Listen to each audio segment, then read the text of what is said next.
also joined by Louise, who's a TEDx and keynote speaker, aspiring... Antonia, sorry. Antonia, who is... I'll start again. Antonia Forster, who is she, her pronoun, and is an award-winning speaker in the green room. She was sharing some of her insights. A creative technologist and a senior software engineer using VR, AR, and robotics for digital activism. Originally an animal behavior researcher, Antonia's TEDx talk on queerness in nature marked a turning point in her career, from science into tech. After teaching herself to code, well done, Antonia now combines research, storytelling, and engineering to deliver wide-reaching social impact projects. Her inaugural work, the LGBTQ plus VR Museum, was awarded the Tribeca Film Festival New Voices Award. Antonia has partnered with Meta, Deloitte, Qualcomm, and more to create XR projects that sit at the intersection of emerging technology and, importantly, social justice. She's joined as one of our panelists by Daryn Carter, pronouns he, him, has worked in equality and diversity for nearly 20 years and is very well known in Bristol. The founder of Bristol Pride, delivering the first modern Pride festival in Bristol in 2010. And he's grown and developed Bristol Pride to become one of the largest Pride events in the UK and one of Bristol's biggest annual events, with 40,000 people attending Pride Day and 25,000 people marching in the parade through the city. And it is a fantastic, spectacular occasion. Daryn's passion for diversity and inclusion started from a young age. It was kick-started while working in recruitment at the BBC, where he supported underrepresented groups to access jobs and implemented inclusive recruitment processes within the organisation.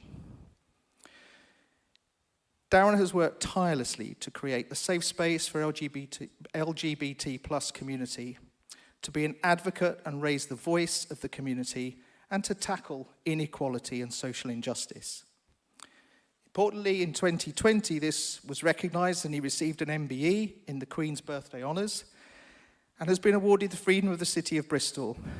And last but not least, was awarded, I have to say that, was awarded a Doctorate in Business Administration honoris causa from the University of the West of England in recognition of his services to the LGBT plus community in Bristol. And we were delighted when you accepted it. Thank you, Daryn.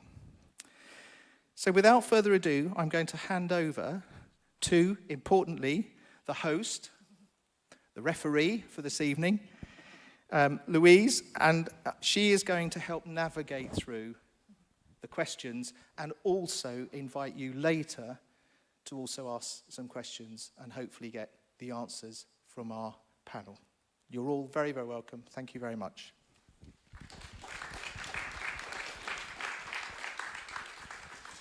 Good evening, everybody. How is everyone feeling? I genuinely really appreciate when people physically show up to events around these kind of conversations, because it's just so important.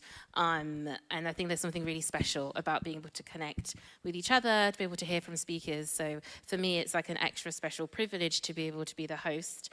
I'm Louise, I'm pronounced she, her. I'm a UE graduate of 2011. Which feels like a very long time ago. But I have held so much love for the university and the wider Bristol community. I'm a fellow gay, and I'm still very gay. But I'm like, so it's very like a personal thing for me to be able to host this. And I hope that you are gonna really enjoy the conversations that we're gonna be having together. So to start off, tonight is very much with the conversation and themes around evolution and activism, which I think is very interesting in terms of that kind of combination of really understanding the historical and then the present day. And, you know, activism is something from me is very much an active word, an action word, a verb of what we do. And I really hope that this next hour is going to hopefully give you loads of really interesting insights into how that looks like. So we're going to be exploring together in terms of how queer identities and histories and communities are understood, are represented and supported across science, technology and society. And we'll reflect on how knowledge evolves, how activism creates change, and how representation shapes belonging.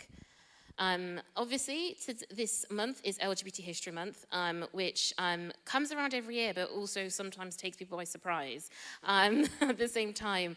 And I think this really gives us a very exciting opportunity to really kind of celebrate the progress that we have achieved, but also to recognize there's very much still work to do. I mean, I think even if you easily switch on the news, it's so in your face about the work that there is still to do. But I think it's so important to not get lost in kind of what may feel like a vortex of despair. And so I think being able to sit and to discuss the challenges and the wins and the growth is so important.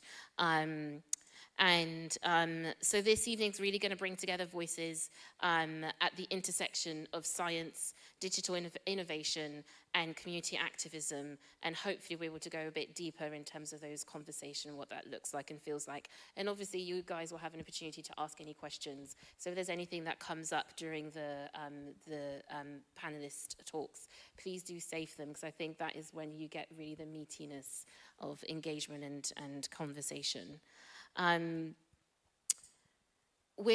I think we're actually very fortunate to be joined with our two speakers, especially as alumni of the university, and for us all to be alumni, I think is really special to kind of what individuals can go on to do, and also to be able to come back to kind of where it all started at the same time.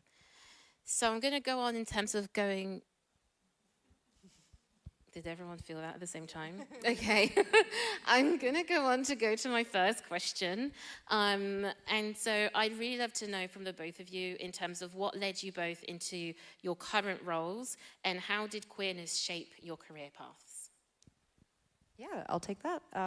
So I have to admit, I'm actually an alumni of University of Bristol. I'm sorry, but I am a sorry. The door's over there. I'm joking. but I am a Bristol alumni.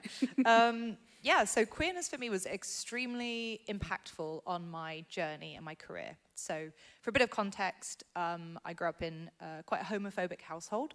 I knew from a young age that I was queer. I didn't necessarily have the language for it, but I kind of knew that I liked people of different genders, and that it didn't kind of, I would describe myself as either bi or pan, that I'm attracted to people of all genders. But that wasn't something that I could disclose. It was very clear to me as a child that I could not disclose that information safely, even physically safely. So I stayed in the closet my whole childhood, teen years, and most of my kind of young adult life. And then I started sort of coming out quietly to friends and to kind of other people in my life, but never to my family. And I even started going to science festivals. At the time, I was a science communicator, so I was working in zoos and science centers. I actually worked in Bristol Planetarium. I also worked in Bristol Zoo, so I've been in a lot of institutions in the city. My degree is originally in zoology and animal behavior, and I just found it really interesting. So I actually left research to go into communication, because I was publishing these papers, but no one was really reading them, or if they were, it was a particular kind of sector of people. And I just thought this information is so interesting and kind of funny and entertaining, and I just want to take this to the people. So I started making comedy sets about biology and animal behavior. I started writing songs and raps and kind of taking the information to the people. And while I was doing that, I kind of heard this narrative that being queer is not natural. And I thought, well, that's absolutely ridiculous. Because first of all, you know, what do we mean by natural? Things that are natural are not necessarily good or bad. There's no moral reflection in the animal kingdom. But also, it is something we see in nature all the time. So because I kept hearing it, I got fed up of it, and I wrote a talk about it. I did a kind of a set. And I started kind of touring that at different science festivals, and eventually I was invited to speak at TEDx Bristol. Now, TEDx Bristol at the time was the biggest TEDx event in Europe. It was actually right here, previously called Colston Hall, to 2,000 people, so it was an enormous event. But I knew with an event that size, my family would become aware of it. And I wanted to be clear during that talk that I was part of the queer community. And that's why I sort of had a stake in this conversation, as well as having scientific, professional experience and understanding about queerness in nature. So I had a very difficult decision to make about, do I come out to my family and go ahead with this talk, or do I decline it, you know, and this incredible opportunity? And it was sure to be life-changing either way. So in the end, I decided that I would come out, and I did do that quietly to my family a few months before the talk was scheduled to happen. And it was extremely negative. My family did not respond well at all. Some members of my family came around later, many of them didn't, and I had to cut contact with them completely. And that resulted in quite a difficult situation for me, both familial and emotionally, but also financially, because science communication is very poorly enumerated, and I wasn't really earning enough to support myself, and certainly not to buy a house or kind of achieve financial goals. So I decided I would go ahead with it, but if I did that, I had to forge a different path for myself in terms of my career. So I decided I'd become a software engineer. I was really interested in technology anyway. I've always loved video games. I was working in the planetarium, so I had access to this 360 3D environment. So I decided to learn a program called Unity and a language called C#. I used YouTube. I didn't really have any money to kind of educate myself with, so I just used free online tutorials. Within about 6 months, I actually learned enough to get a development job as a software engineer. And a year later, I actually started working at Unity, who make the software that I had taught myself. And I worked there for 4 years before leaving about a year and a half ago to work in an education facility making VR. So I really credit my kind of career as a software engineer to being queer. Because if I hadn't come out, I wouldn't have made that kind of U-turn into technology very deliberately, and I'm very glad I did. In fact, I think that U-turn is probably the best thing I ever did for my well-being. But because of that, I'm very focused on using my technical skills to give back to the queer community, because my identity is so tied with being both queer and a software engineer. Sorry, long answer. But A long answer, but a beautiful one. So, Daryn, over to you. Yeah, I mean, yeah, it's so great to kind of hear your story, but I think, you know, it is a story that is shared by so many people within the queer community. And me personally, you know, very similar situation, like actually, you know, a very bad home life when I was younger, and I actually left home, ran away at 16 to get away from a violent situation at home. And, you know, I was sleeping in school initially until they found out that I was sleeping at school, and then thankfully a friend took me in, and I kind of was able to kind of get myself up to London, really, and that's kind of, yeah, kind of my very young experience. But I kind of grew up in quite a rural, isolated area at a time when there was not, I think we just about had internet, to age myself a little bit, but like the internet was just still a very new thing and kind of controlled by your parents because you had to use the dial-up and there was one computer in the house kind of thing. So, you know, it was really hard to kind of access kind of information about, you know, being queer and kind of finding your identity as a young person. So that was really challenging, but I just knew that, like, same thing, like I'm different, something's not quite right. So yeah, that kind of, from a very young age, kind of shaped my, wow, had to grow up pretty hard. And, you know, same thing, like, you know, not having that financial support, like just having to start working straight away. And, you know, one of my funniest anecdotes is like, talk about my career. You know, I was like, if anyone knows Leicester Square, they have a little Haagen-Dazs place on the corner. And I was in London, I was like, I'll just get a little job here just to earn a bit of money. And I did a job there and was like, oh, and then they worked out I was under 18 and I couldn't work there because I wasn't old enough to use the blenders because they, you know, they're sharp and can't be trusted with those. And then I tried to get a job at a restaurant, but I wasn't old enough to serve alcohol. It was really challenging. So yeah, it was quite hard, but say grow up pretty fast. But I went to university in London. I was already there, and having like left home, I didn't want to kind of uproot myself very much. So I managed to just get through university. You know, thank God we still had like grants and bursaries back then in those days to kind of be able to financially put myself through university. So I mean, my degree is in biochemistry, so technically I'm a scientist, but I'm not. But actually what happened is while I was working at while I was at university, I started working and temping at the BBC. Originally in Radio 5 Live doing stenography work, just inputting lots of information about footballers and stuff into a system so that when CFAX and subtitles were working, they could pull up this information. So that's why my brain is full of lots of early noughties football knowledge. Great for those pub quizzes, but not for anything modern. But I would take myself down the corridor of television studios every lunchtime and after work and before work and go and work at Blue Peter and just literally just give myself my time for free to help and work there, and eventually they gave me a job. So I did a lot of work in children's television when I was younger and at university, and then when I finished I carried on working there. And actually you think television is the BBC and stuff is probably a very queer and friendly space, and to be, television must be full of queer people, but actually it felt really challenging. Definitely felt like I still couldn't be myself. Definitely still heard a lot of homophobic language. So yeah, it kind of, made me kind of put myself back in the closet at work and kind of had to hide who I was through there.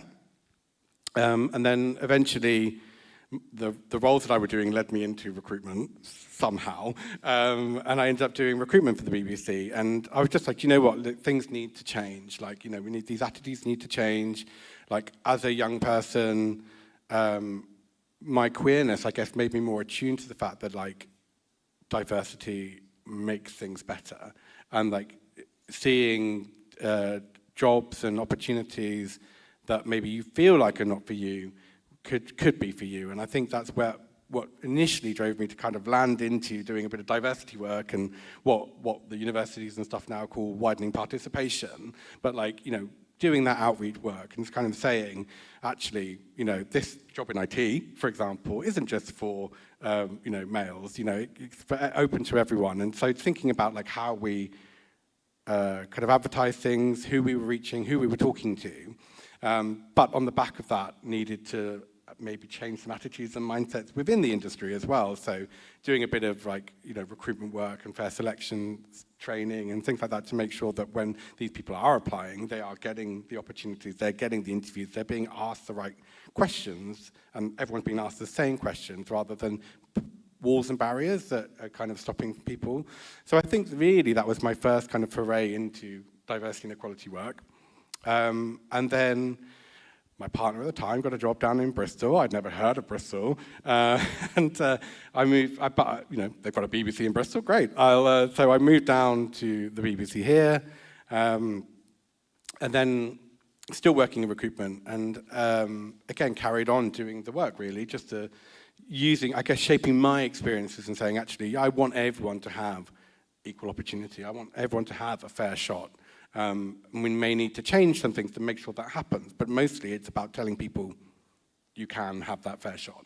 So I think really for me, my queerness has just been passion. Shaped by my experiences, yes, and the experience I hear from other people, but also just a passion to make society a fairer and better place for everyone. So that's kind of been my drive all the time.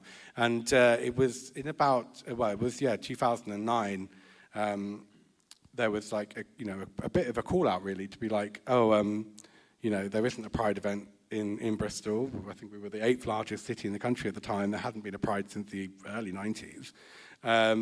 Is anyone interested in getting, coming together and make one happen? And I was actually kind of pushed to be oh, you'd be good at that, go along, and selfishly again also about wanting to make a better place and change happen, I still remember experiencing homophobia in Bristol and thinking, do you know what, if we had a Pride, perhaps we could use that as a voice to kind of challenge that hate and prejudice and use a platform really to uplift the community. And so yeah, I just went along to this meeting, and before I knew it, I was one of the founding directors for the festival. And with no background in events experience or anything like that. So it was kind of a bit strange, but with a lot of tenacity and a lot of passion to make it happen. And this is my 17th year now doing Pride, so hopefully I'm doing something right. And it's been able to grow to be one of the biggest Pride events in the country, but still remembering, like, I guess the important thing I should have said actually, is what Pride means to me and how that has shaped my life. So being in that small rural town and kind of being very isolated and alone, like, it was a real dark time for me. And actually some friends that I had made in London were like, come on, we're going to take you to a Pride event. And they took me to Brighton Pride. And at the time, it was still free to attend. So again, that's something that's really important to me. No financial barriers to be able to access an event that, you know, is that important. And it was just life-changing. You know, from like to suddenly get to an event where there were thousands of people like me there, and that I wasn't, wasn't a freak. I wasn't alone. I was able to see myself reflected in other people, and also just bathe in the celebration and joy. It was life-changing, and honestly, I do think it saved my life. So I hold that really closely with me now, and you kind of say, like, how have our queer experiences shaped where we are now? Absolutely, that's something that's, yeah, kind of made me do what I want to do now. I'm sure that the audience would agree that that is so. Both of your answers were so powerful in terms of, like, both that understanding that your queerness is so intrinsic to who you are, in terms of the foundation of who you are and what has built you in terms of today, and that also that journey has come with quite a few challenges of kind of getting to know yourself and what does that mean for you, and also how does that mean how you show up for others and also how you serve others. I feel like for both of you has been quite strong, and which I think is quite nice, because even for myself, my career started because of my LGBT society and getting involved. And that's how I then built my career in now being an EDI consultant. And so I think it's, so be more gay, guys. That's the moral of today's story. But no, but like, it's just kind of, it's beautiful to see just how actually that kind of authenticity of trueness to yourself about what that can lead in the future. So I'd really love to now kind of like go into the kind of like the themes of today's conversation in terms of science and history and how it's shaped kind of LGBT identities. And so the first question I'd love to go into is that, so from giraffes to bugs and grasses to fungi, queerness can be found everywhere. Yet is often thought as not natural, and I'm putting that in quotes because we all know that's not true. How have you found science to challenge this idea? Yeah, so as I said, like, I kept hearing, especially when I was actively working in scientific research, I kept hearing this idea that, you know, being queer is, quote, not natural. And I think quite often, surprisingly often, people will turn to science and cherry pick certain ideas deliberately to try and justify beliefs, whether they're pro-social or whether they're anti-social. And I find it particularly egregious when people try to use science to justify bigotry, because first of all, that's not what science is or is about. Cherry picking is kind of innately unscientific. The scientific approach is based on reason and evidence. So there are things like meta-analyses where you look at everything and kind of see what's been published. And I think the scientific method is kind of the best method we have of understanding the world around us. But trying to use it to justify sort of moral decision-making or to force your morals or your decisions, especially about your own life, on someone else is just not a valid approach. It's not a thing that you should do. And then in particular, it's just egregious because being queer is extremely natural. The natural world doesn't really fit itself into boxes in the way we think of things like gender or sex. So, for example, in human society, we conflate gender and sex, and they're two entirely different things. Gender is really a human kind of psychosocial construct that doesn't really necessarily exist in the kind of animal or other organism kingdom. But sex or biological sex is something that exists, but it's not a binary. It's a sort of constellation of a lot of different factors. That's also true in humans. So sometimes in primary school, we learn that sex is based on genes, X and Y genes, your sex chromosomes. But that's not the full story. If you take biology any further than that, then you learn that sex is chromosomal to one degree. That affects your hormonal development, that affects your gonadal development, and that affects your phenotypic development. So whether you have, for example, breasts or a beard could be your phenotype. And at every part of this development, there's a whole spectrum of different traits. So X and Y are sort of not the only, XX and XY are not the only chromosomal variations in humans. You can be triple X or XXY or XYY. You can have XX or XY genes, but have different hormonal development that is not kind of stereotypical. You can have intersex development, intersex gonadal development. It's very hard for us to quantify how often that happens because often there's non-consensual surgery performed on babies to kind of erase intersex genitalia because of our kind of social beliefs. And then, of course, there's a whole spectrum of different phenotypic development, so hair levels or placement. So there's a real constellation of traits across all of these. And I think taking a label, labels can be useful because they convey a lot of information with very few words. But taking a label and expecting that to reflect the complexity of reality is very misjudged. So I think that trying to look in the animal kingdom for this kind of binary is misplaced, and you'll quickly find that it's inaccurate. When you look at things like other organisms, there's an organism called Tetrahymena thermophylla that has 7 different sexes. There's a fungus called Schizophilum commune that has 28,000 different sexes. So just the idea there only being 2 sexes is, first of all, kind of out the window. There's the desert grassland whiptail lizard, which actually only has 1 sex. There are only females, ever, at any one time. But, you know, I won't do my whole TEDx talk right now. If you want to see a load of examples, I do an entire talk on this. But yeah, we see all kinds of different sexual expression, different morphology in animals, different behaviors. And so I think if you do look to science, you quickly see that there's a huge range of diversity, both in morphology and in behavior. And I think anyone trying to use biology to justify bigotry is very misplaced in doing so. Mm. I'd love to extend that conversation to Daryn, if that's okay. To kind of like explore in terms of how we lean on history to not only tell us about the past, but also shape the future. How have you found in terms of how has queer history erased or rewritten in terms of what how society is told today? Yeah, I think, it happens all the time, and it's been happening for a long time. And I think, so from scientific papers to, national trust estates and things like that, we've seen that LGBT plus history and people have often been erased.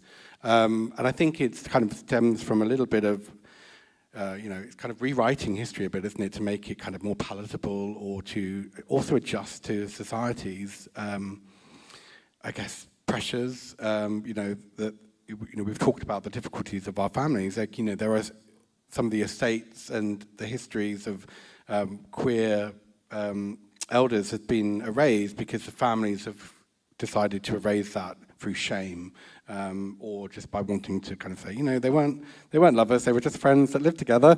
And that's something that we see very often. And I think also, we can look at it and say maybe it was language. Language has evolved massively, so we can also kind of say, well, actually, you'd look at them now and describe them as a gay couple, or that person was trans, but maybe the language didn't exist back then in those days, or it was just normal.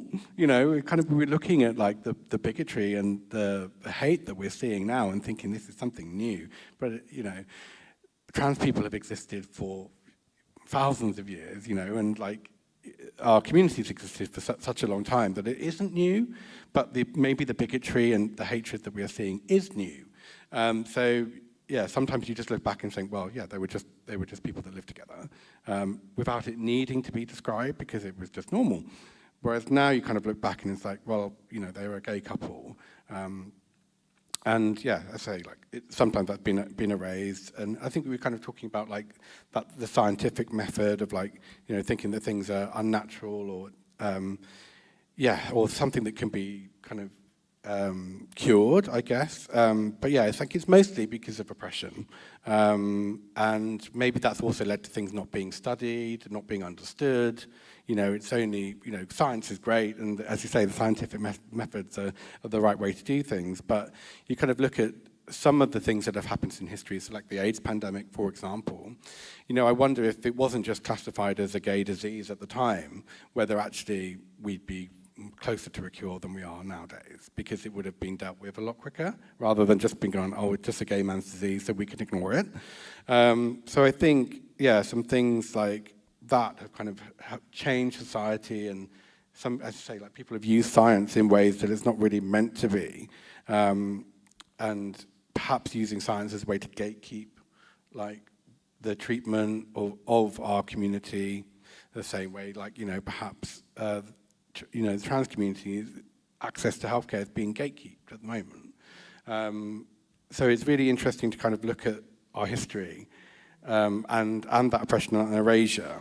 Yeah, and to kind of like look at where we are now with things. And yeah, for me personally, my final bit would be to say, like, you know, I grew under like Section 28 at school, which was like the banning of talking of anything homosexual, which kind of meant that, yeah, I couldn't talk about being queer to anyone, because the schools wouldn't, you know, talk about it. So I've been bullied, but I couldn't really talk about why I was being bullied, or, you know, and I remember like one of my teachers being like, oh, you know, hoping you're being, you know, I hope it isn't because you're gay, because, you know, I just couldn't deal with that, you know. And it's just like, well, okay, I'm not gonna talk to you about it now. So yeah, I think there's some things that can happen. That erasure and that oppression can be really harmful, and it's held back where society is today. If I can jump in on the point actually about sort of erasure as well. So, you know, as a trained scientist, like I obviously do believe in the value of the scientific method, but I think as well as deliberate erasure and oppression, which obviously does happen, I think science itself suffers from certain biases inherently that aren't always well understood by the public. So for example, question selection bias, which means what we expect to see informs the questions we ask and therefore the results we find. So for example, in society, we put a lot of onus on the difference between men and women. And so there are a lot of studies on the difference in different skills or approaches between men and women. But not very many people ask the question about the difference between blue-eyed people and brown-eyed people, or brunettes and blondes. And so because we ask one question many, many times, we're more likely to find a certain range of answers. So that's question selection bias. And then there's publication bias. So if you search for an answer and actually there's no difference, it's not that interesting. It's sometimes called the file draw problem. You're less likely to have your research published if it's not considered an interesting and valid contribution to science. So no difference, well, it doesn't get published. So then if you run a meta-analysis of the differences, you'll find more differences than not, because that's more interesting. There's sampling bias in terms of who is studied. So of course, like white men are very well represented, and particularly university students are very well represented, because if you're working at a university, you just reach out to the people around you. So it turns out university students extremely well studied compared to anyone else, especially in the Western world. There's measurement bias, so things that are hard to quantify are hard to study, so they just don't get published either. So these things aren't necessarily deliberate erasure by scientists, but they're just innate to the scientific method itself. And that's why you can't necessarily just look at data and say, well, you know, the data is always true. Yes, but of course it does go through its own. Slightly on that topic as well, there's something called stereotype threat. This is slightly tangential, but often I work in technology, and people are very focused on data and results. And so we might do something like, you mentioned recruitment, you might do something like give a test to a certain number of people and say, okay, whoever performs best gets the job, that's entirely fair. But there's something called stereotype threat, which is where if you feel that you're conforming to a negative stereotype about your group, you will perform worse on a quantified test. So if you put a single girl in a room full of boys and give her a maths test, she will perform worse than if she's in a room with an equal gender balance. And so you can easily see how that would impact someone who isn't represented in an interview. And that's why looking at results themselves without understanding of the context in which they're asked is not necessarily a fair way to approach things. So science, I think, can be overly focused sometimes on the quantifiable and not necessarily aware of its own limitations. Or if the scientists are aware, people reading the paper may not be aware of those limitations. So that is something to bear in mind as well. You've both touched upon a little bit in terms of the preservation of like stories and the importance of that. And so I'd love to kind of hear from you in terms of like how do you feel technology can help preserve those stories, but also on the flip side of that, how do you feel it can also cause harm? Both if you look on today's digital world and then also beyond. I think from my point of view, like it's been really interesting. Actually, literally just last week, I dropped into an older LGBT plus cafe meeting arranged by Age UK, and kind of listening and hearing stories from the older generation, and like every day is a school day. There's always something to learn, and older people can teach us so much. But actually, those stories haven't been gathered, and I think that's where, the technology that we have nowadays is changing a lot, and I think that's really important. Just to capture those stories and have them preserved, and like look at the, we've got Out Stories in the room over here, and they've done a load of work at kind of like archiving and collecting materials so that it's available online to look at and gather and do talks and things like that. But yeah, I think it's about preserving that history, and it hasn't been preserved, or it's been preserved through a lens of someone who wants to erase something that they find distasteful. So actually being able to use technology to kind of actually capture moments and record our actual history and our voices is so important, and it's a way to connect communities and bring people together, to bridge that age gap and divide, really, to kind of share those messages and stories. So I'm really looking forward to working on a project actually for that. So obviously in Bristol, those that may know, the very first Pride event, which we would look back and say is a Pride event, happened in 1977. So obviously that's a big anniversary coming up next year. So I'd really love to kind of use Pride as an opportunity to gather those stories and those messages, and technology is the way to do that, to kind of build those together. But yeah, I think, it is something I'm sure we're going to be talking about, but like nowadays it's getting harder and harder to kind of verify what those stories are. But I think, there's still great power in the technology that we have, and how we can kind of capture those experiences, those voices, to preserve that history. Because we look back and we're like, oh, there isn't as much as we'd want to from the past to look at. And actually, the whole reason why we have LGBT History Month is to look at like our history and kind of look at where we've come and the challenges we've had, and learn those lessons from the past. Because actually, I would say we're seeing history repeating itself at the moment. I talk to a lot of people, I wasn't old enough to experience the homophobia of the 80s in the UK, but I think a lot of people now, and they're like, well, actually, it's gone backwards. It's gone back to that time of the 80s. And actually, I think if we had more stories and more captured info of like, this is where we're at, and actually let's learn from that. I think that's where technology can be really powerful. Yeah, I think on the one hand, technology is incredibly good at changing. Well, I mean, historically, technology has changed who has access. So when you can only have in-person community, then that favors people in urban areas, people in city centers. You mentioned, I did as well, we grew up in rural areas, and I think you're sort of much more isolated, and if your community doesn't have any queer representation, digital access may be your only way of accessing queer community.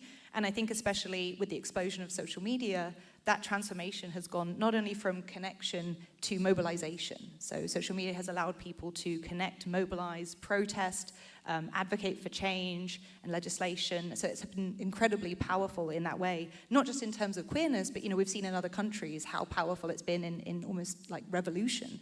I think it's very powerful in allowing people to democratize and share their own stories and self-archive. So we're no longer necessarily reliant on, when I built the world's first LGBT VR museum, it's because I wanted to build a physical museum, but I didn't have the resources. So I figured I'd use what I had. I had a VR headset, so I built a virtual museum where I scanned real-life objects and then captured people's voices explaining what that object meant to them. So it was objects from people's lives, and centered regular, everyday queer people in a museum, people who museums don't really focus on. Museums tend to share, white, socially dominant, heteronormative narratives.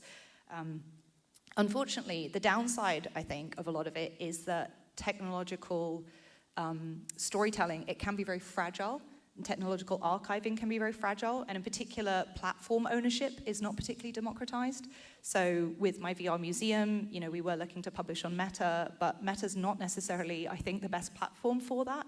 And I think that is something that is sort of an unsolved problem currently. While we can use different platforms to mobilize and archive, we don't own those platforms. And that's a sort of a much bigger conversation. Probably I'm not the person to speak about it, but I do think that's a very hard problem, is platform development and democratizing that.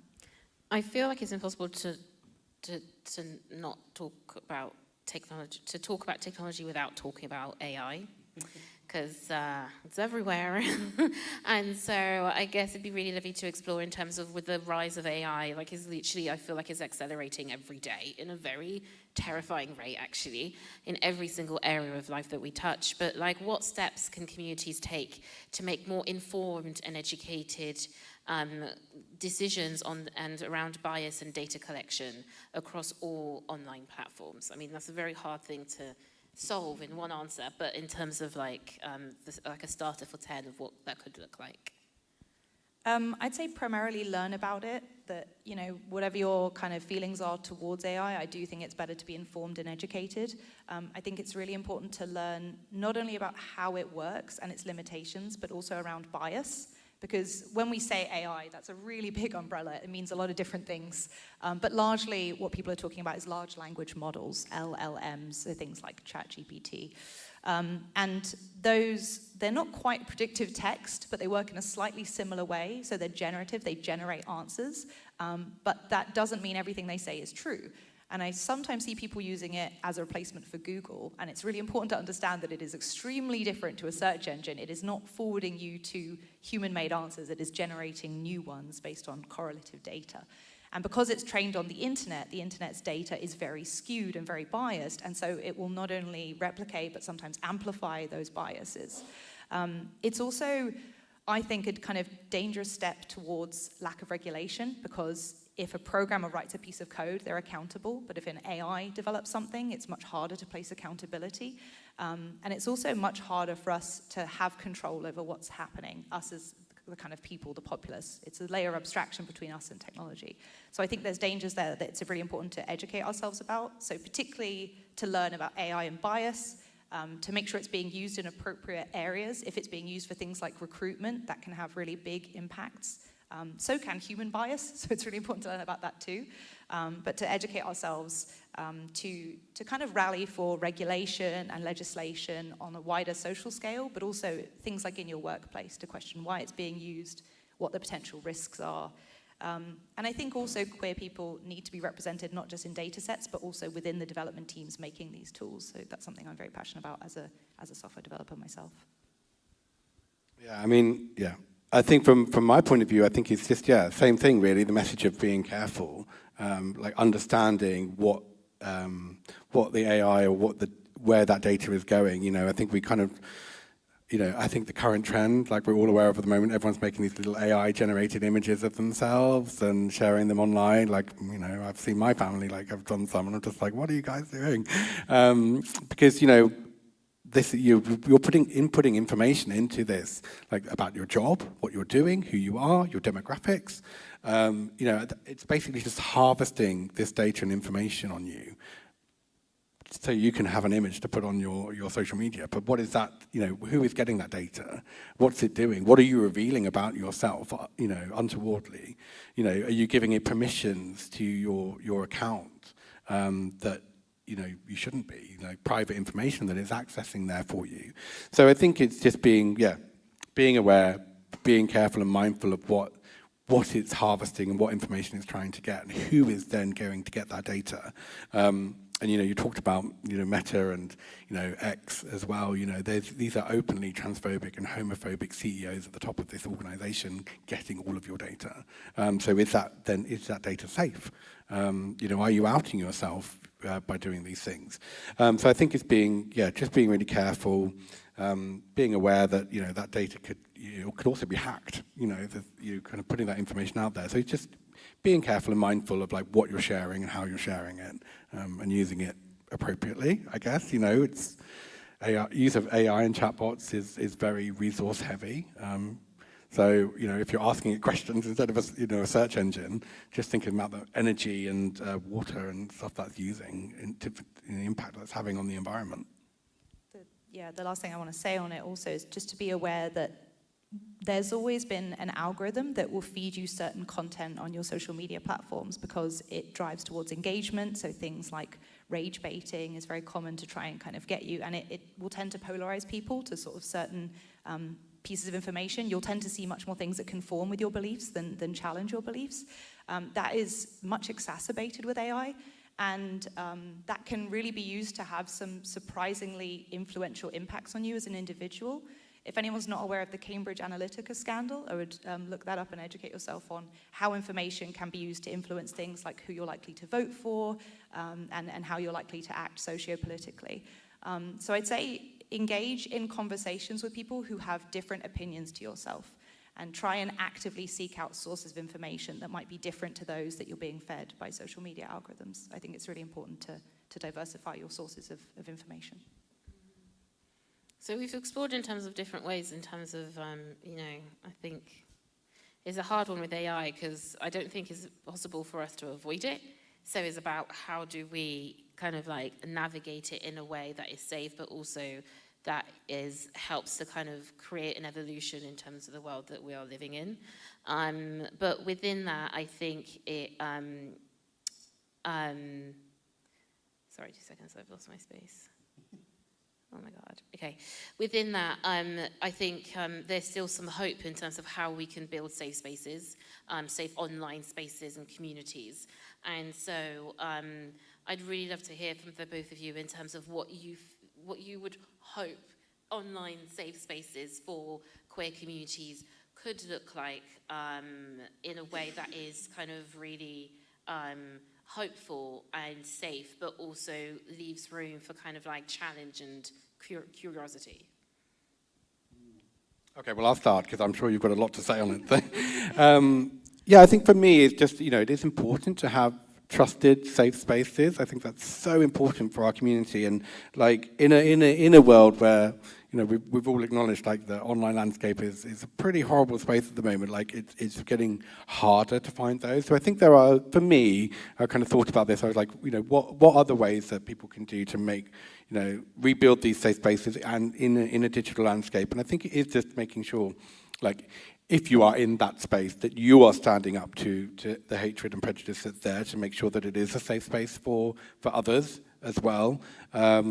It's challenging people, but it's also, if you are hosting one of those spaces, is broadcasting that it is a safe space. So, could there be like, you see often like community guidelines of like what you expect and how you expect people to treat and respect other people and the language to be used within forums or spaces. So I think that's something that's really important to set it out right from the start, the expectations, but also to moderate it so that if people are breaching that, it's actually kind of called up and or they're kind of removed from it if they constantly keep on breaching it. In physical spaces as well, I think, and we're kind of talking about digital place, but like in Bristol, for example, we've got Safe Spaces Bristol, and that's been a great initiative where organisations and I think even online spaces can sign up and say, I am a safe space, and I think that's really important. I actually noticed in the green room there was a little sticker that said everyone is welcome here, and it's just little things like that that kind of give a message that this is a safe space and that you are, as a queer person, welcomed into this space. And you also know, I guess there has to be some meaning behind it as well. It's done in the right way to make sure that actually, I'm not just putting a sticker up though, I'm actually making sure that my space is an open and welcoming space for you. So that is, standing up to the prejudice and hatred if it exists. So I guess it's just ensuring that those things are upheld. But it is also just turning up and supporting these spaces and these venues, our nightclubs. We've got Paul here from the Green Shilling. It's kind of making sure that we have these spaces that we keep on supporting and upholding, as well as the digital spaces where we could just be like, are we too afraid to kind of raise our voices to challenge prejudice and hatred if it's suddenly just a place where it's all horrible landscape? And also the other thing, I think that bias really, isn't it? We all have our own friends network, and we tend to have people that have the same opinions of us, right? So we're all in a little bit of a bubble where we're not kind of seeing the bad as much. Kind of just being aware of that and making sure that you know that it does still exist out there, and you kind of help to challenge it. Yeah, I think probably that's I'd go on it, and you can go a lot deeper. I'm much less of an expert on physical, locational community building and spaces. It's not a thing that I really have much experience of. But in terms of the kind of building digital communities, I guess my ideal scenario would be something that's more community and grassroots and user-owned. I did use Twitter back in the day when it was called Twitter heavily, and it was sort of something of a town square to connect with other people. My LGBT VR museum, part of its success was it gained a following on Twitter very quickly. I actually connected through a lot of people who contributed stories through it, and then actually my co-developer, who is a queer man in Denmark, I actually met him through Twitter, and we built the museum together. So that was really powerful, but now I don't use it at all. It's really changed dramatically since, the Musk took it over. And I don't feel like anything quite has replaced it. I think a lot of communities went to different places. Technical people went to Mastodon, a few people went to Blue Sky, some people went to Instagram, but that obviously has a lot of its own problems. So I'd love to see a more kind of equitable platform emerge. I'm somewhat hopeful that the advent of AI will lead to more diverse people entering technology as an industry, because it can be a really powerful teacher. There's a term, I don't know if anyone's heard, vibe coding, which is like creating software without being a coder. And I think there are pros and cons to that. There are certain dangers there. But I think the fact that it can democratize development of certain things, like storytelling, it can be incredibly powerful. My ideal would really be a digital space where we're not in these bubbles, where we're encouraged to have dialogue with people whose views challenge our own. Things aren't necessarily polarized or for the purpose of engagement and rage baiting, but actually for productive and challenging conversation. And one of my hopes is that as the internet becomes a bit more hard to navigate, I see now a lot of people moving into analog spaces and physical third spaces and conversation and face-to-face dialogue. And personally, I feel that when you're engaging face-to-face, it's easier to be receptive than online. I find there's a lot of vitriol online. I've been the target of a lot of online kind of aggression and harassment, especially with talks and things like that. But in person, I've really never had that. I've had much more receptive audiences in person. And I think there's this anonymity that people can hide behind when it's an online space. So maybe with the decline of online spaces, we'll see more physical spaces, more dialogue. And I think particularly having more intersectional representation is really important, because people who are marginalized in multiple different ways, so whether it's your ethnicity, your gender, your queerness, your age, I think you will face different challenges. And it's very difficult to build spaces that are intersectional. And I think just having more diverse people in a space and being receptive yourself, talking to people and understanding that the prejudice they face might look very different to the prejudice you face as someone from a different demographic, or maybe the same demographic, but just a different life experience. That can be very eye-opening. That beautifully kind of, thank you both, that beautifully kind of like takes us to our next question. And you mentioned briefly in terms of the work that you did with Age UK. And so I think it's really important for us to, when we're talking about queer stories, to kind of look at the full kind of breadth of demographic of people within that space. And so it'd be really lovely to hear from both of you in terms of how you feel kind of services or spaces can become more inclusive of older LGBT plus adults specifically. Do you want me to go first? I have less to say Yeah, about you go this. first, go on. Okay, I'm much less of an expert on this. With my own experience, I was never connected with queer elders. I grew up in this very homophobic community. I was told actually repeatedly that there was no such thing as queer adults, that they didn't exist. And watching Pride on TV was actually what made me realize, hey, look at all these people. Like, they must be, they're all waving rainbow flags. Like, maybe some people think I'm okay and I'm not, a terrible person. So I think, when you run a Pride event, actually, showing that to people who might never attend is still so powerful. It definitely was for me. But because of that, I didn't know any queer elders for a very long time. And really, it was only when I was building my museum project that I connected with any.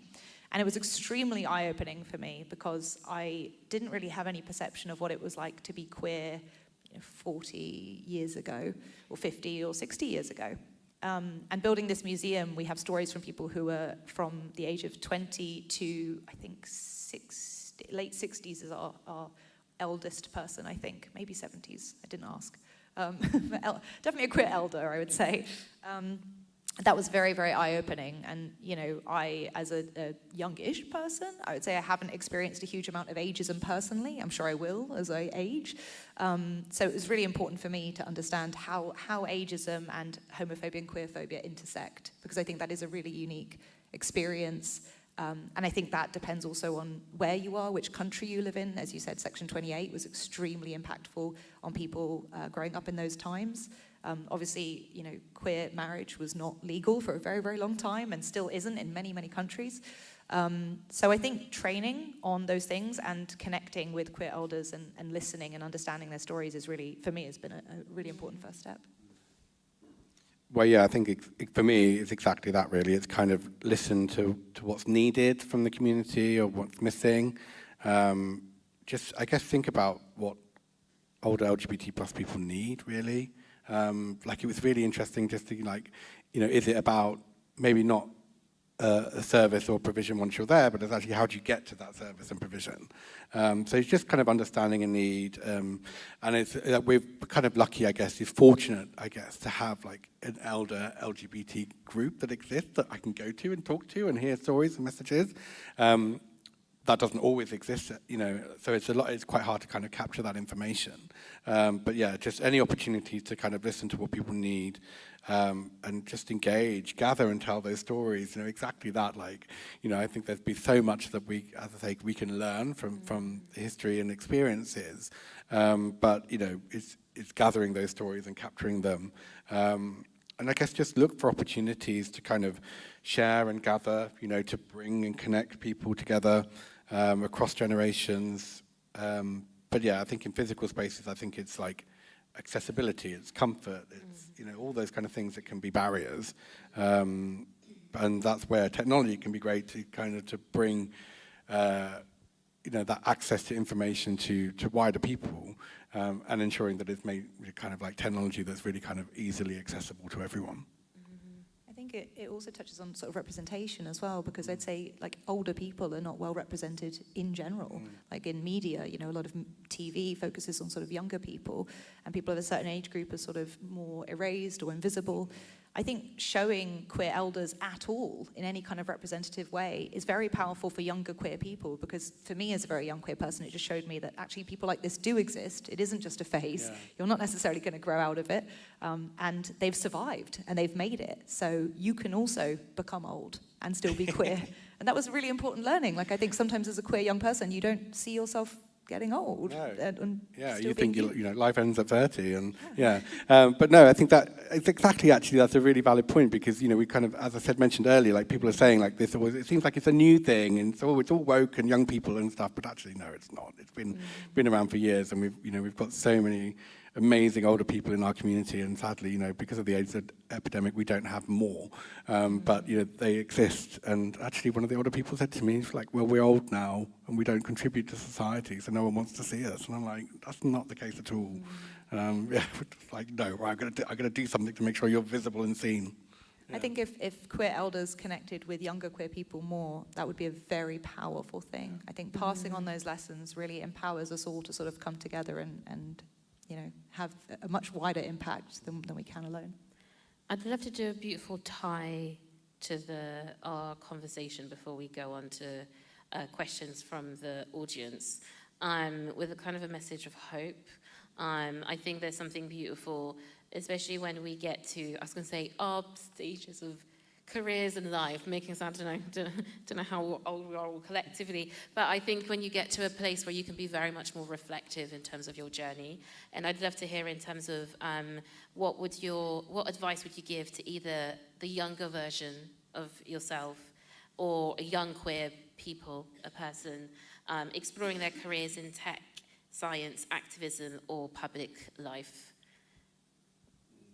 Do you want me to go first? I mean, for me, I think maybe this is kind of specific to my field, but having been in science, which is largely, depending on the science, male-dominated, having been in public speaking, which is male-dominated, and then having been in tech, which is very male-dominated. I've always kind of felt like I didn't belong. I've actually never worked directly with another female programmer, which is really shocking in all my years. And one thing that especially learning to code or programming or technology necessitates is failing over and over again. And I think when you don't see people that look like you around you, and you're failing repeatedly, it's really easy to make the mistaken idea that actually maybe I just don't belong, because people are telling me I don't belong and I'm failing. And I think instead you have to realize that failure is part of the process. It's not only like going to happen, it's necessary, it is the growth. And learning to program wasn't the hard part, it was learning to fail and keep going. And once I got comfortable with that, a whole world of opportunity opened up to me. So that would be my advice to my younger self, is don't be afraid to fail. Don't take that as a sign that you don't belong. It in fact means you do.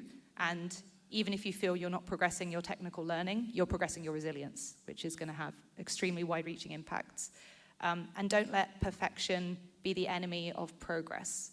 The idea is not to be perfect, it is just to improve. So every failure is an opportunity to do that. So keep trying. So lovely. I think from my point of view, I guess it would just be, just don't give up. And, it's, Louise, you remember a very long time ago we did that It Gets Better campaign, right? I know, I do remember. Yeah? That was baby But it's me just like, as a student. yeah, but it is just like, it is one of those things that it does get better. So, I think young life can be really challenging. I think queer people kind of also then experience additional challenges, and it can just kind of really make you close in really on yourself. And I think the best thing that ever happened to me is just to learn to be myself. And actually, once you stop hiding a part of who you are, and just kind of embracing your full self and bringing your full self to, you can give yourself full self to everything. And I think, even at work, you're kind of holding back. You're trying not to get caught out in a lie about what you really did at the weekend, or who you're with, or your partner. You don't want to slip up and saying something wrong. So you're never giving your fullest, because you've always got half your mind trying to make sure that you're not caught or outed. So I think just kind of in being able to embrace yourself and just be who you are, and then to channel that and just kind of, understand that like you can make amazing things happen, but you sometimes just need to be the person that makes that happen. And I think it's one of those things that like, don't rely on someone else to do something. If you want to make it happen and see it happen, do it yourself and build something. And then if you build something, people will come. But also on that same note, just know that you're not alone. And I think another great thing for people to learn is that they can reach out. They can make connections. You can make connections absolutely anywhere. You'll do it here at the networking. You'll see a friendly face in the audience. You'll do it when you go to, learning courses that you do at universities and things like that. So there's always connections you can make, and people that want to help you to make society better and to make change happen. And yeah, just don't be afraid to kind of pull on that. Thank you both. I think this is such a privileged position for me to be in, where I get to just like take in and listen. And so I hope even for the audience it's just been the exact same. And I think this is such a beautiful thing to kind of give hope to not just queer people, but also the allies within the audience and the rest of on our digital spaces, that there is hope in being exactly as you are. And I feel like the both of you are very much a testament of that. So just thank you for sharing your experience and also being so open and vulnerable, and also just being so honest at the same time. I am going to now pass to Steve. Oh, I'm so sorry. Steve looked at me like, sorry, what? So sorry. Okay, I'm going to pass to the audience, one better, and then I'll pass to Steve. So we're going to take a few questions from the conversations that we've just had. Your hand shot up real quick, so we're going to go with you. Hi there, thank you so much for a really interesting talk. I've got a question for Daryn. I'd really like to know why keeping Pride is so important, keeping Pride free is so important to you, and how have you done it, considering so many other Prides charge? Well, I think thank you for the question. I think for me, it's just remembering like how important Pride was for me as a young person to be able to attend. And I think, being I wouldn't have financially been able to go and pay to be there, to have a ticket to go and enter. And you look at some of the prices for the Pride events, no shade at all, but some of the prices are really exclusionary. We're living in it's still a cost of living crisis. Young people perhaps wouldn't be able to ask for the money from their parents. They might ask where it's going. They don't want something on their bank account if their parents are accessing like shared accounts for young people. So I think it's being mindful that not everyone has the same financial accessibility, and that the importance and that Pride is such a vital event for society and challenging hearts and minds, but also for being there to represent people and see themselves reflected is. I would never want there to be a barrier in the way to stop people from attending. So we do have a Pride event still that offers donation entry, and that's something, even in this really challenging landscape, that's been really important for me. It is getting harder and harder to put events on. Like, costs are increasing massively, and I guess the only way that we can carry on to do that is through the support of the community, so donations. It's people that can afford to get a ticket, making sure that they buy a ticket. We've just announced, this year we've introduced a new thing. It's like the actual real cost ticket, and that real cost ticket is £52. That's what we actually need everyone to be able to do if we didn't have other options in place. So it's about donating. It's about getting tickets, and if you can afford to do so. And also the other way we do it is through our business sponsorship. So, big up to UE Bristol for being one of our sponsors for the last 17 years since we've been going. But it is, that is through that corporate sponsorship, through the fundraising that we do, we're able to subsidize costs and keep donation entry.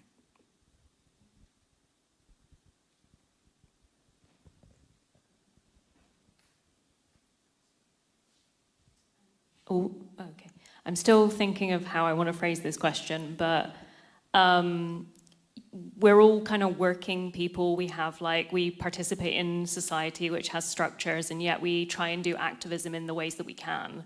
How would both of you change, or what would you request of the institutions that you've spoken about, to encourage, or how would you encourage activism? How would you want people to participate more or differently? Blimey. For me, I often see communities and individuals acting in extremely pro-social, altruistic, and self-sacrificial ways. And then I see sometimes, well, fairly often, large corporations, acting in ways that are damaging to communities or damaging to the environment. And I think fundamentally, this is a very utopian answer because I don't necessarily think I can achieve this, certainly individually, but I think part of that is that corporations are geared towards financial growth, and that is their success metric. If I could change anything, it would be to change that success metric, such that corporations are accountable to community well-being, positive environmental impact, their employee well-being, as quantifiable as you can make those things. Obviously, there's lots of questions around how you measure that fairly and equitably, and who's being measured, and but I think if we even had the consideration that corporations should be accountable for those things, that it shouldn't be only financial growth that is rewarded. Shareholders should not only be holding companies accountable for infinite growth at the expense of the planet and everyone on it, because that doesn't make any sense in the long term, because there are no jobs on a dead planet. I think companies should be accountable for other metrics. That would be my one change. And I guess for me, it's just about, creating spaces so that people can be activists and get involved in things. So, whether that be kind of LGBT plus staff networks or spaces where you can kind of input and gather and feedback and challenge. I think that's really important. But yeah, just in wider society, there are places you can get involved in things, and or as I said, like if it's not there, build it and create it and get other people involved in it as well. But I think it's just about that kind of openness to allow that activism and challenge to happen. I think that's what's really important.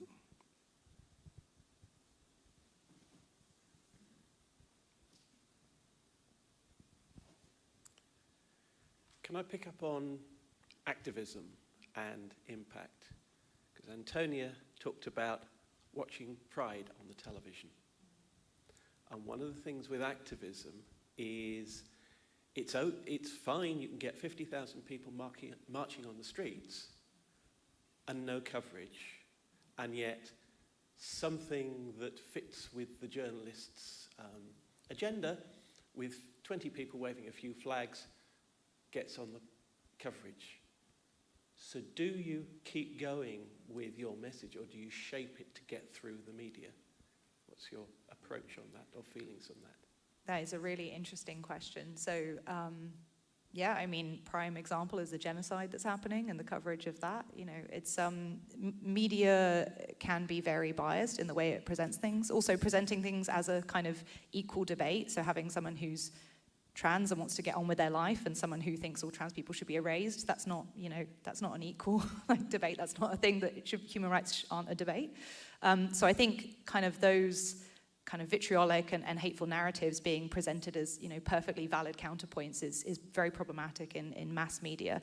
I think things like social media have had a really big impact on that. So, of course, people being able to make each other aware in a more grassroots way of things that are happening. So a lot of our awareness around things happening in other countries can come from people either in those countries or people forwarding and sharing messages in a more grassroots way. But it's really interesting what you say about shaping your message, because I've seen a few people, for example, some groups in the US at the moment, being very careful with how they dress and present themselves on protests. So people leveraging certain heteronormative expectations, for example. There are expectations around white women and fragility, and those can be leveraged in powerful ways to show that actually, maybe if you are a white woman, you're dressing in pink and you have a blonde wig on and you look very heteronormative, and that's very disruptive to the mass media's idea of who protesters are and what they want. There's a group of people who wear inflatable costumes, and I think that's a really interesting take on, you don't see those people as threats, rather than wearing masks and balaclavas and beanie hats. It's very disruptive to the media's way of framing protesters. So I think there are very intelligent ways to approach that, and I think people are becoming wise to that. So yeah, it's an interesting and very, very intelligent approach, I think. I think from my point of view, you're right. The message can sometimes be actually a bad news story is all they're interested in. So actually, if positive stuff is very rare to get some really good meaty coverage on, they're always looking for an angle to the story. And I think it's just kind of one, being savvy to that. I mean, definitely never personally not changing the message of what we're doing. Or why, just to please the media. But I think it's just kind of understanding kind of what it is that they're looking for, being aware of that yourself, being self-aware to challenge what they're trying to present, or just being steadfast in your commentary and your engagement. So if I go on the media and they're trying to push a narrative, bring it back. I control this story actually, and this is what's happening within our community. So it's just kind of, but that's a difficult thing to do when you're, kind of, if you're a community activist, for example, you don't have media training, necessarily. So it's quite hard to put yourself into that position. And, for me, that's come from years of being put in that position. I've had to learn it. But I guess the other thing is exactly that, using different tools. If you've got a group of media that very negative and never run the right stories, positive stories about your community, or only want to kind of show a negative side of things, use alternative ways. And that's where technology and social media actually can be our allies and support that. And I think it's also just pushing back a bit. I get asked to talk on behalf of our community a lot, And actually, sometimes it's just taking the opportunity. So actually, for example, if you want to talk to a trans person about trans issues, we've got a great trans pride here in Bristol. Actually, this would be the best person to speak to. So also making sure that I'm not always the person holding that space, but actually, for me, pride and what we do is actually uplifting the community in different ways. And sometimes, if people don't feel comfortable, I will be that person to speak for them. But actually, most of the time, I'm able to direct people to the right people to speak to.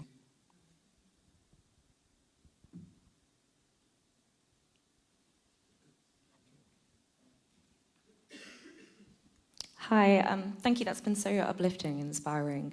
I want to focus on a slightly negative side, but I hope you'll have some positive view to say on it. So obviously, you both spoke about kind of your upbringing, how things have been very hard. And obviously, things are a lot easier now, and Bristol really is a bubble and incredible and very inclusive, but there are still pockets in communities and workspaces and families where things can be quite difficult, and it still can feel quite alone and quite hard. And I just wondered, if you've got any advice for people that are kind of navigating those spaces on how to preserve your own kind of emotional energy when it all feels a little bit relentless and it feels a bit alone. Yeah, I think one thing I'll say is that self-care is, a form of activism. So I think it's very, especially if you're the only person that you know of a certain demographic, you sort of become an ambassador for that demographic, and you feel compelled to challenge every, queerphobic or whatever, your demographic is, comment, and to educate those around you. And as you said, to be almost media trained, to have the right stories and facts and figures, because we really privilege certain ways of speaking and engaging. Even if, you're someone that knows something very deeply, if you don't have this sort of oratory and rhetoric about it, you're almost compelled to be trained in that. And I think we sometimes as activists can feel guilty for taking time to rest, and I don't think we should. It is absolutely necessary. And I think news engagement is part of that as well. So, the news does tend to be very negative. However, in terms of many things, there are so many positives. Generally, if you compare 50 years to 50 years to 50 years, generally things move forward in terms of health, in terms of human rights. Obviously, there are times when things move backwards, and it feels like one of those times now. But I think keeping a kind of long view of things and feeling empowered to switch off sometimes from the news. It is important to engage enough to make a difference, but not over-engage to the point where you're paralyzed by anxiety. So for me personally, I tend to educate myself within my sphere of influence. So I'm in technology, and I educate myself around platforming and technology and how I can make that space more equitable. But I have less influence in some other areas, and therefore I sort of don't read as much about those areas. I take time to rest and refill my cup, because I engage with the news with the view of what will make me the most powerful and useful and impactful activist. So do feel free to take time to rest. Please do take time to rest, and that's my contribution. Yeah, I absolutely agree with that. But also, thinking maybe about what you can do, and I think it's just, finding those connections that can kind of help you find those moments of joy, and as I say, a bit of hope. So it's kind of overcoming those negative experiences and trying to turn it around into positive. So, it may be, as I say, kind of about a staff network, finding, opportunities there to connect with other people in the workplace. So suddenly you're not alone. You've got someone else actually you can have a little vent to. But it's also, is it challenging the workplace as well? Have they got the right policies in place to make sure that this isn't happening? Have you got the right channels to be able to report, if you're hearing homophobic or any phobic language, have you got a channel to kind of report that and it's going to be dealt with properly? So is that challenging the workplace policies and spaces that you have? But also I think just getting out and topping up your queer joy resilience, and that can be really powerful. That can be just going out and going to events and being amongst other people. And again, you could make connections there that, build friendships. They might know someone who have similar work or background than you. So it is about kind of building those connections. And for me, that's one of the most powerful things about Pride is you kind of go in there and you see these thousands of people together just in collective buzz of joy there, and it can top up the emotional batteries and keep you going. But yeah, I think it's just finding moments of joy, taking moments out if you need to. I almost don't want to ask another question because that's a really lovely place to finish on. I was actually going to say that as a behaviourist, animal behaviourist, your speech on queer nature is one of my favourite talks I've ever attended, and I work on Pride with Daryn. With students and even professors and lecturers I'm talking to across like humanities and the sciences, I'm hearing how much AI is infiltrating at every level of that. And in my feeling on it, AI tends to regurgitate and reflect the biases that are already present, when it's not just students, it's professors and lecturers, like I say, that I'm hearing this, when they are relying on this tool that is untested, unregulated, and has these biases. Do you think that is a danger to how we progress as scientists and technologists?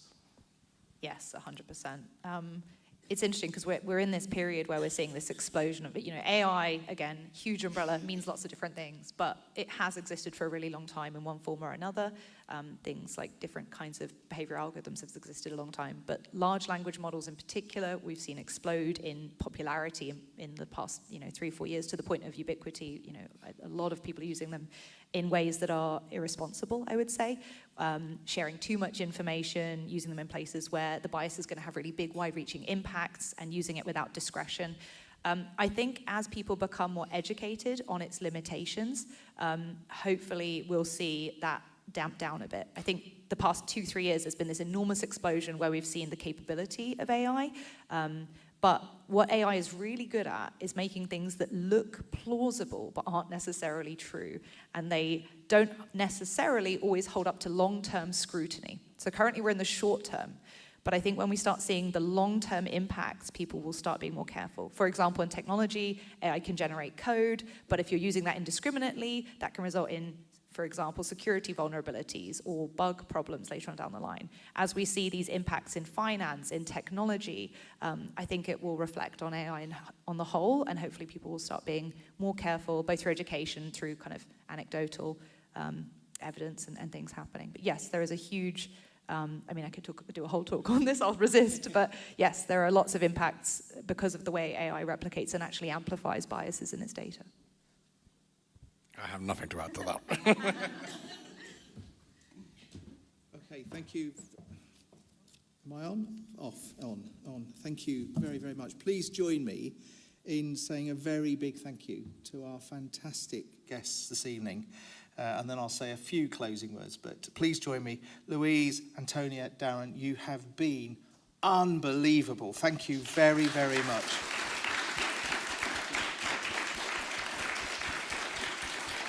So I was going to say at the beginning, I scribbled down, so UWE has talent, but I've changed it to Bristol has talent. So the two universities working together to create fantastic alumni. Thank you very much for sharing your stories. The power of your stories, of course, comes from your rawness, your courage, and your ability to tell your story. And that, I think, has the one thing that everybody in this audience has been touched by: your honesty and openness, but also your ability to tell your story with power. I've learned a huge amount this evening, so thank you for that. And I suspect everybody here and everybody online will take parts of your stories and build it as part of their knowledge base. And that is incredibly powerful and incredibly important. You've clearly changed people's views and minds. You've challenged. You've articulated, first of all, how complex the world is and is becoming increasingly complex on a daily basis. It's not a kind world. It's a really challenging place at the moment. And for young people in particular, navigating this is really tough. It's hard enough for people who have become established. But for young people, it's really down to us to support and help them through what can always be a difficult period of their lives, but even more so if they're queer. it's our responsibility to support, whether as allies or part of the queer community. And I think you've helped us understand this particularly well. I've loved the way you've blended science, pure, hard, tough science, and psychology and sociology. The human being is complex. The animal kingdom is complex. And you've brought that together and you've brought it to life for everybody here. And again, a very powerful way of blending that. You've taken us on your journeys, all of you, individually, and you've shared your lives, and you've given a window into what makes you tick. And you've done it in a very open, transparent way. And I thank you for that. This is one of the most powerful addresses I've heard, I think. It is one of those that's going to stick in my memory. So thank you for that. We've touched on AI, the beauty, the dangers of artificial intelligence. And I think that we will carry on that story. It's a tool, but in the wrong hands, it can be catastrophic. Our job is to challenge it. Our job is to teach people how to use it correctly and not to believe it. Which takes me into your world of social media. Young people in particular are addicted to social media, that perfect world, and they believe it. And we see it every day in our universities, in our schools, and in our colleges. Again, our job is to create the environments within which they can challenge. We've talked about safe spaces, physical and digital. Again, really important that we work together to create those safe spaces. And finally, and I'll end on this because I think it's so lovely, everybody can make amazing things happen. Everybody has the ability to do that. And to do it with others. You're not alone. There are communities. We can work together. But finally, what I took, I think, most powerfully away was be human, be yourself, be kind and compassionate, live your lives, and look after yourselves. And most of all, remember to top up your queer joy resilience. And that should be our message, not just to our queer community, but to everybody. Everybody matters. Everybody's voice and everybody's story matters. Thank you for sharing yours. Ladies and gentlemen, please, a final round of applause for our fantastic speakers.